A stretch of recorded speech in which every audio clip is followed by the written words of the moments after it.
صحیح مسلم میں 2005 نمبر حدیث امام جعفر نے امام باقر سے اور امام باقر نے جابر بن عبداللہ سے روایت کی رضی اللہ عنہم اجمعین و علیہم السلام اجمعین کہ نبی الاسلام ہر خطبے سے پہلے کہتے تھے اما بعد فإن خیر الحدیث کتاب اللہ وخیر الہدی ہدی محمد صلی اللہ علیہ وآلہ وسلم وشر الامور محدثاتها وکل محدثۃ بدعہ وکل بدعۃ ضلالہ وکل ضلالۃ فی النار۔ کچھ الفاظ مسلم کے ہیں، کچھ سنن نسائی کے، کچھ ترمذی کے۔ آگاہ ہو جاؤ، سب سے بہترین کلام اللہ کی کتاب ہے، سب سے ہدایت یافتہ راستہ محمد صلی اللہ علیہ وآلہ وسلم کا ہے، بدترین کام وہ ہیں جو دین میں خود سے داخل کر دیے جائیں، اور وہ تمام کام بدعتیں ہیں، تمام بدعتیں گمراہیاں ہیں، اور تمام گمراہیاں آگ میں لے جانے والی ہیں۔ اللہم اجرنا من النار، آمین۔ تو اب حضور آپ کو کیسے منع کرے؟ آپ جنرل کہہ رہے ہیں کہ میں نے جو تعلیم کیا اس سے ہٹ کے آپ نے نہیں کرنا۔ بخاری اور مسلم دونوں میں حدیث ہے من احدث فی امرنا ھذا فہو رد، جس نے ہمارے دین میں جو ہم نے تعلیم کیا ہے کوئی بات نہیں داخل کر دی وہ مردود ہے۔ اگر کوئی کہے گا نا میں فجر کے 3 فرض پڑھوں گا، ایک فالتو ہی ہے، مردود ہو جائے گی۔ اچھا 2 کی بجائے 1 پڑھنے سے مردود ہونا تو سمجھ آتی ہے، 2 کی بجائے 3 پڑھنے سے مردود کیوں ہو جائے گی؟ کیونکہ نبی الاسلام کے پیٹرن سے ہٹ جائے گی۔ عبادت کی قبولیت کے لیے پہلی شرط عقیدے کا درست ہونا، دوسری شرط نبی الاسلام کے طریقے پہ ہونا، اور تیسری شرط اخلاص بھی ہو، اللہ کے لیے ہو رہا ہو، دکھلاوے کے لیے نہیں۔ پھر نبی الاسلام کا طریقہ چھوڑ دیا تو پھر آپ کی کہاں سے عبادت قبول ہونی ہے؟ پھر بھی ان کو سمجھنا ہے، پھر میں ان کو اینٹی وینم الزامی جواب حقی جسے میں پنجابی میں کہتا ہوں وہ دیتا ہوں کہ اچھا یہ بتاؤ کہ جنازے کی اذان منع کہاں ہے؟ تو کہتا ہے جی نبی الاسلام نے دی نہیں ہے۔ یہ تو کوئی ایکسکیوز نہیں ہے۔ اذان کیا برا کام ہے؟ نیکی کا کام ہے، کرو۔ بخاری مسلم میں حدیث ہے اذان کی آواز سن کے شیطان کی ہوا خارج ہو جاتی ہے اور وہ بھاگ جاتا ہے۔ آپ کو جو بعد میں قبر پہ جا کے آپ اپنی اذان خود سے دیتے ہیں شیطان کو بھگانے کے لیے، جنازے کے وقت بھی بھگائے نا۔ تو کہتے ہیں نہیں جی وہ تعلیم نہیں کی نبی الاسلام، تو پھر آپ کی اپنی ڈیفینیشن خود ہی خراب ہو گئی نا۔ ہم بھی یہی کہتے ہیں جو تعلیم نہیں کی وہ نہیں کرنا، اور کچھ زیادہ کوئی چتر بننے کی کوشش کرتے ہیں، وہ کہتے ہیں جی یہ جنازے دی اذان ہوندی ہے جڑا بچہ پیدا ہوتا ہے نا اس ٹائم کہانی دیتی جاتی ہے۔ ایڈی لمبی کہانی بنا دے جے، یہ کس آیت اور حدیث میں لکھا ہوا ہے کہ یہ وہ والی اذان ہوتی ہے؟ ہم اذان کا مقصد ہمیشہ نماز کے اعتبار سے لوگوں کو بلانا ہوتا ہے، تو اس کا تو مطلب ہے کہ جب بچے کے کان میں اذان دی جائے تو اسپیکر میں دیا کریں تاکہ سارے گھر آپ کے پہنچ جائیں اور کہیں جی آج جنازہ پڑھنا آیا تھا، دسو کو دھونا ہے، پھر اس طرح کی گلاں اڑ کے جو آپ دیا گیا نان سینس باتیں کرتے ہیں۔ عید کے لیے میں نے بات کی، وہ کہتے ہیں نہیں دیکھیں جی بخاری مسلم میں آتا ہے کہ نبی علیہ السلام عید کی اذان نہیں دیا کرتے تھے، صرف جماعت ہوتی تھی۔ تو اس میں منع تو کہیں نہیں لکھا ہوا کہ آپ منع کرتے تھے، کیونکہ آپ تو کہتے ہیں جو اللہ کے نبی نے کیا یا نہیں کیا، اگر وہ اچھا کام ہے اور منع نہیں کیا تو جائز ہے، تو عید کی اذان دینا۔ تو کہیں گے نہیں، تو یہاں پہ بھی آپ یہی سمجھیں۔ تو یہ بدعت کو سمجھیں کہ بہت سینسٹیو ایشو ہے، اس طرح تو ہر شخص اپنی مرضی کا دین ڈیوائز کرنا شروع کر دے گا۔ وہ کہتے ہیں جی ایک حدیث ہے صحیح مسلم کے اندر کہ جس نے اسلام میں اچھی بدعت جاری کی اسے ثواب ملے گا، اور جتنے لوگ عمل کریں گے اس کا ثواب بھی ملے گا، جس نے بری بدعت جاری کی تو اس کا وبال اس پہ ہوگا، اور جتنے لوگ عمل کریں گے ان کا وبال بھی اس پہ پڑے گا۔ سر یہ کہیں مسلم شریف میں ان الفاظ کے ساتھ نہیں ہے، یہ الفاظ ہیں سنت حسنۃ اور سنت سیئۃ، جس نے اچھی سنت جاری کی اور جس نے بری سنت جاری کی۔ اچھا طریقہ، سنت مانے طریقے کے، اور یہ پوری حدیث جو ہے یہ بیان نہیں کرتے، اس میں خود ہی کلیئر ہو جائے گا کہ نبی علیہ السلام کے پاس کچھ نیو مسلم آئے جن کے پاؤں میں جوتیاں بھی نہیں تھیں اور غربت کے آثار ان پہ نمایاں تھے۔ نبی صلی اللہ علیہ وآلہ وسلم نے خطبہ دیا مسجد کے اندر نماز کے بعد، اور اس میں آپ علیہ السلام نے قرآن پاک سے جو ہے وہ انفاق فی سبیل اللہ سے متعلق آیات تلاوت کی اور ترغیب دلائی۔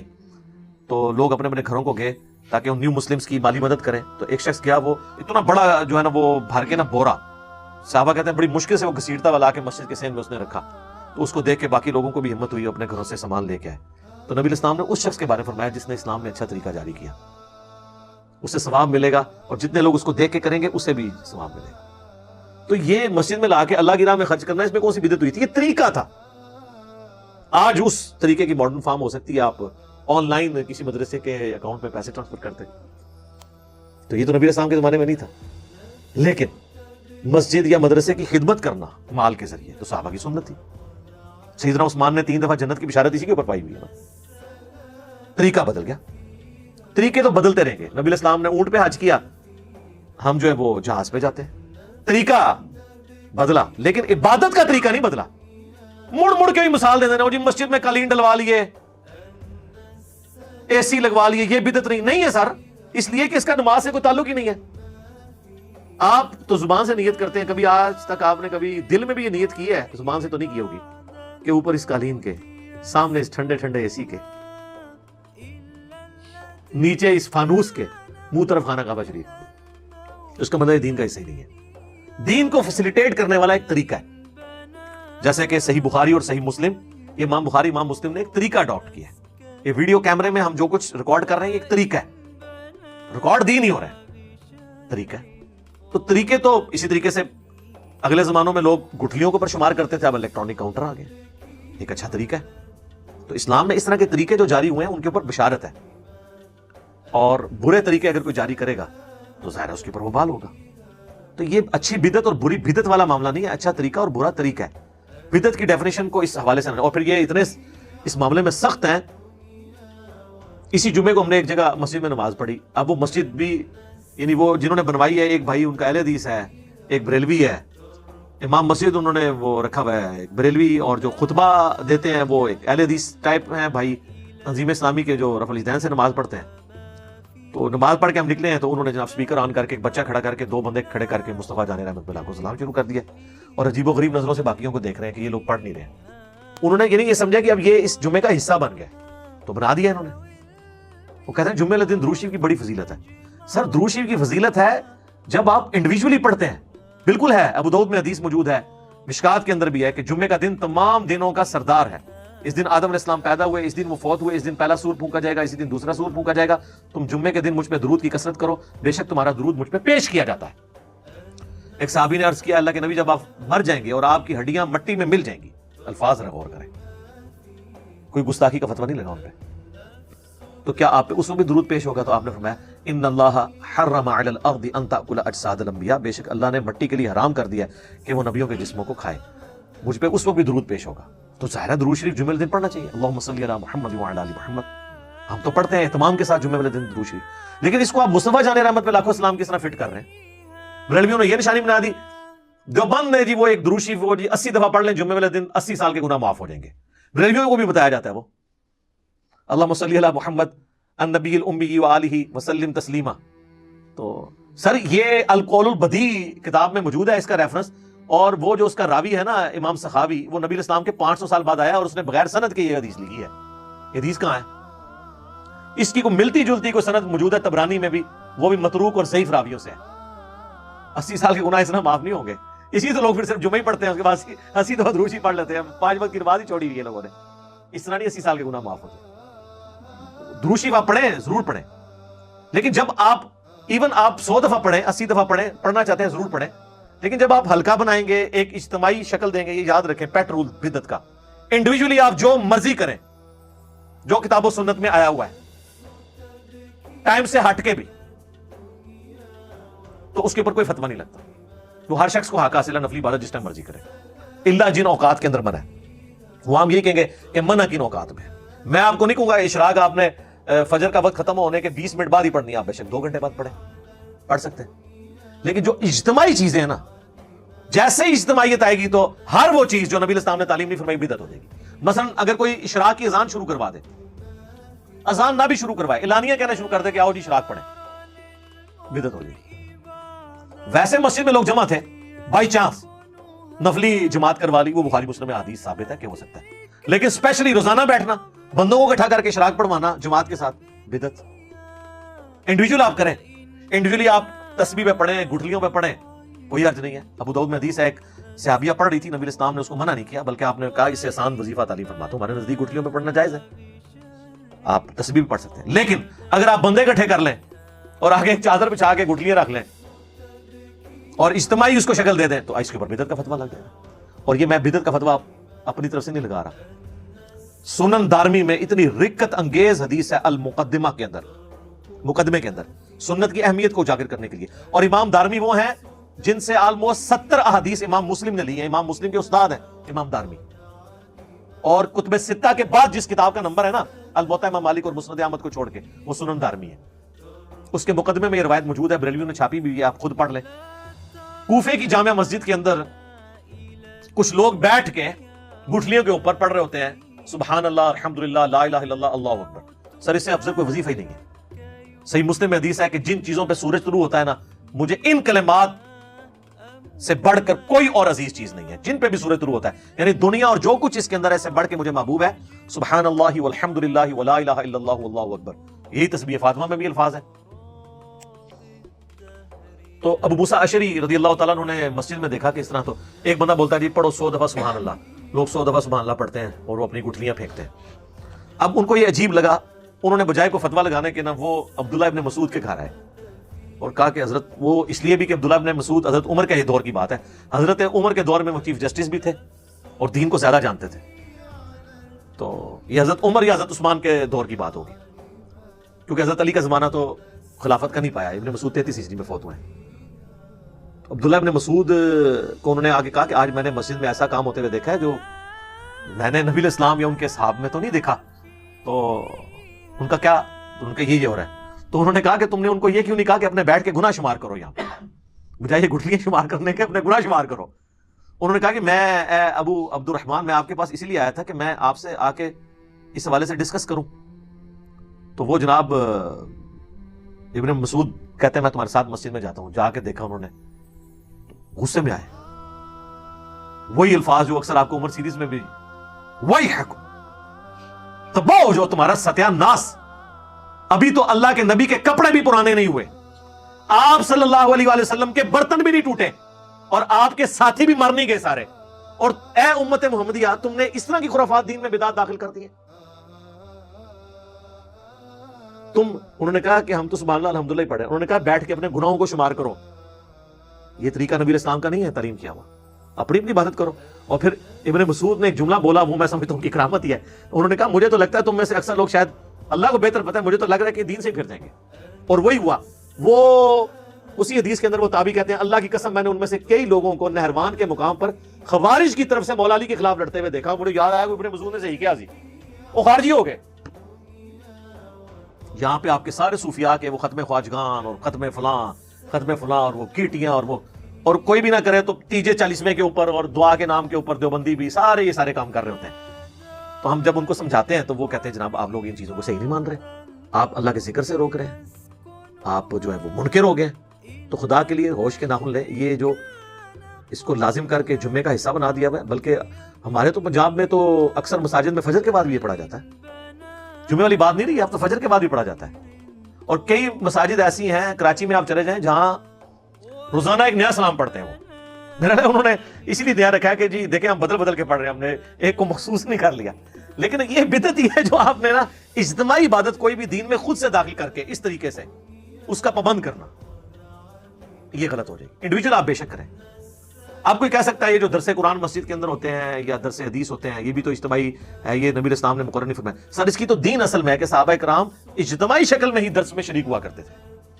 بخاری مسلم میں آتا ہے عبداللہ ابن مسعود کہتے ہیں کہ میں تمہارے لیے ہفتے میں ایک ہی دن مقرر کروں گا, کیونکہ نبی اسلام بھی ہمیں ہفتے میں ایک ہی دن جمعرات کے دن واز کیا کرتے تھے تاکہ ہم اکتا نہ جائیں. تو صحابہ کرام علمی حلقوں میں بیٹھ کے لوگوں کو سکھانا یہ اصل ہے, پوری کی پوری دین میں موجود ہے. اس کے لیے آپ کوئی بھی ٹائم رکھ لیں, کوئی حرج نہیں ہوگا. یہ وہ اجتماعی حلقے ہیں جن کی اصل ہے. اور وہ جن اجتماعی حلقوں کی بات کرتے ہیں نا جی, بخاری مسلم میں ہے کہ جی وہ فرشتے اللہ کے ذکر کے حلقے تلاش کر رہے ہوتے ہیں اور پھر وہ اللہ تعالیٰ کے پاس واپس جاتے ہیں تو وہ گفتگو بڑی وہ مزے لے کے سناتے ہیں کہ جی اللہ تعالیٰ بخش دیا ان کو بھی اور جتنے لوگ وہاں پہ تھے, اور اگر ایک ویسے بھی ساتھ گزر رہا تھا وہ بھی بخشا گیا. تو یہ اللہ کا ذکر تو نہیں تھا. مسلم شریف میں الفاظ ہیں کہ جہاں پہ لوگ اکٹھے ہوتے ہیں قرآن کی تعلیم سیکھنے اور سکھانے کے لیے اور تلاوت کے لیے.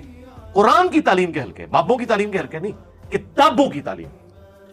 اسی تو ہم کہتے ہیں کہ مرنے سے پہلے اے مسلمان کر لے اس پہ غور, کتابوں کا خدا اور ہے, بابوں کا خدا اور. یہ بار بار میں آپ کو چیز ہائی لائٹ کرتا ہوں کہ خدا کے لیے بدعت کے ایشو کو ہلکا نہ جانے. وہ پنجابی کہتے ہیں ایک غریب تو بدتمیز, ایک خود آپ دین میں چیز داخل کرتے ہیں جو نہیں کر رہا ہوتا اس کے اوپر گستاخی کے فتوے لگا رہے ہوتے ہیں. تو آپ دین میں یہ جو چیزیں انجیکٹ کر رہے ہیں ظلم تو آپ نے کیا ہے. نبی الاسلام نے جب واضح فرما دیا کہ من احدث فی امرنا ھذا فہو رد, تو مردود ہوگا. اچھا طریقہ اور بدعت اس میں فرق رکھنا ہے, کیونکہ یہ سارے ان چیزوں کی پلی لیتے ہیں اور وہ کہتے ہیں جناب جو پرنٹنگ پریس پہ قرآن چھپ رہا ہے یہ بدعت نہیں ہے. یہ بدعت اس صورت میں ہوگی جب قرآن ایسا چھپے جو اللہ کی طرف سے نازل نہیں ہوا. جب وہی ہے تو آپ جس مرضی طریقے سے کریں. اس کا تو مسلم شریف کی جو میں نے حدیث بتائی کہ اسلام میں اچھا طریقہ جاری کرنے والے پہ ثواب ملے گا. ہم یہ ویڈیو کیمرے میں ریکارڈنگ کروا رہے ہیں, یہ ایک اچھا طریقہ ہے. قرآن و سنت کے سافٹ ویئرز بنے ہوئے ہیں, یہ اچھا طریقہ ہے. ان کو ان چیزوں کے ساتھ میچ نہ کریں. اور لہٰذا کسی پہ فتوے نہ لگائیں, اور پیار اور محبت کے ساتھ جو بندہ تنگ کرتا ہے نا, اس سے کوئی بحث کرنے کی بجائے میری یہ ویڈیو اس کو پیار محبت سے شیئر کروائیں کہ یار ایک بار یہ دیکھو تو صحیح کہ ایشو کیا ہے اصل میں. صلاۃ والسلام سے کسی کو چڑ نہیں ہے, مسئلہ یہ ہے کہ آپ وہ چیزیں اسلام کے اندر داخل کر رہے ہیں کہ جن کی اصل موجود نہیں ہے. میں آپ کو ایک مزے کی بات بتاؤں, یہ بات ہے 2000 کی یا 1999 کی نا. ہم دعوت اسلامی کا ایک مدنی قافلہ لے کے نا قائد اعظم یونیورسٹی کے اسلام آباد, تو اس وقت کٹر ظاہر ہے ہم سبز پگڑی باندھتے تھے.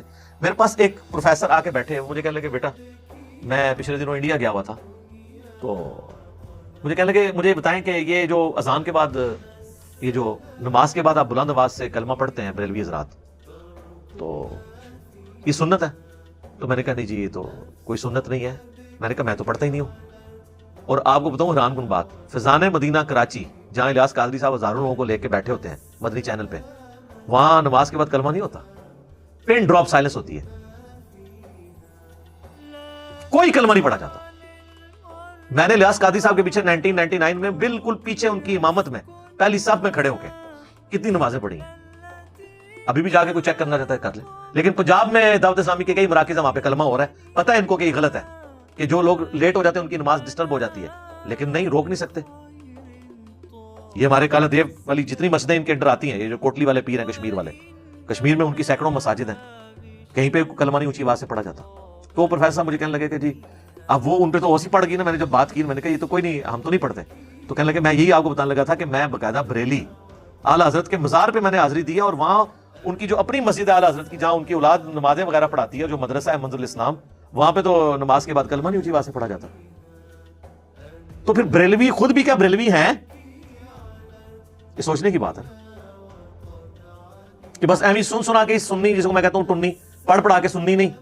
میں کہتا ہوں جی اعلیٰ حضرت کی تعلیمات میں کئی باتیں ایسی ہیں جن پہ یہ عمل کر لینا تو باقی مکاتب فکر کے ساتھ یہ کئی اختلافات ختم ہی ہوتے ہیں. احکام شریعت میں اعلیٰ حضرت نے لکھا ہے کہ نبی علیہ السلام کی مبارک جالیوں کے بارے میں کہ ان کو آپ چھو نہیں سکتے. عام قبر کے بارے میں لکھا ہے اس کے سامنے حد رکوع جھک نہیں سکتے. قبر کو چومنا, وہ کہتے ہیں چومنے میں اختلاف ہے, لیکن میرے نزدیک بہتر ہے کہ چوما بھی نہ جائے, حد رکوع جھکا بھی نہ جائے, اس کو ہاتھ بھی نہ لگایا جائے. تو یہ قبروں کو چومنے چاٹنے والے سارے لوگ کون ہیں؟ تو تعلیمات کو, اور اعلیٰ حضرت نے کوئی اسلام جاری نہیں کیا کہ بھی انہوں نے کہا کہ میری مسجد میں جو ہے مصطفیٰ جان رحمت پہ لاکھوں سلام پڑھا جائے. اب باقی انہوں نے وصایا شریف میں کہا تھا کہ میری میت کے ساتھ جو ہے نا وہ پڑھا جائے, وہ کعبے کے بدرود ہو جا تم پہ کروڑوں درود, وہ والا سلام. یہ والا اس میں پھر بھی نہیں ہے. لیکن یہ بھی مطلب میں ویسے انفارمیشن کے طور پہ بتا رہا ہوں, یہ نہ تسی کہو کہ جی شروع کرا دینا جڑا اعلیٰ حضرت تو ثابت ہے. اعلیٰ حضرت سے نہیں ثابت دیکھنا, وہ آپ نے حضرت محمد صلی اللہ علیہ وآلہ وسلم سے ثابت دیکھنا ہے, جن کو آپ اعلیٰ نہیں کہتے ہیں, صرف حضرت محمد کہتے ہیں. فرق دیکھ لینا, وہ صرف حضرت محمد, یہاں اعلیٰ حضرت. ٹھیک ہے نا جی. میں کئی بار سنتا ہوں, آپ دیکھیں یہ اپنے علماء کے ناموں کے ساتھ اتنی لمبی لمبی دمیں, کئی بار یعنی مدنی چینل پہ میں نے دیکھا ہے نا کہ وہ الیاس قادری صاحب کا نام لیتے ہیں تو ان کے ساتھ اتنے القابات, ابو البلال فلاں فلاں فلاں, اپنی کتاب میں فرمان مصطفیٰ نقل کرتے ہیں, مصطفیٰ کا اللہ صلی اللہ علیہ وسلم. کبھی کبھار القابات بھی لگا لیتے ہیں, کئی بار اکیلے بھی. اور کئی لوگ تو ایسے اللہ معافی دے, اگر ایک جملے میں 3 دفعہ نام ہے 3 دفعہ القابات ریپیٹ کرتے ہیں.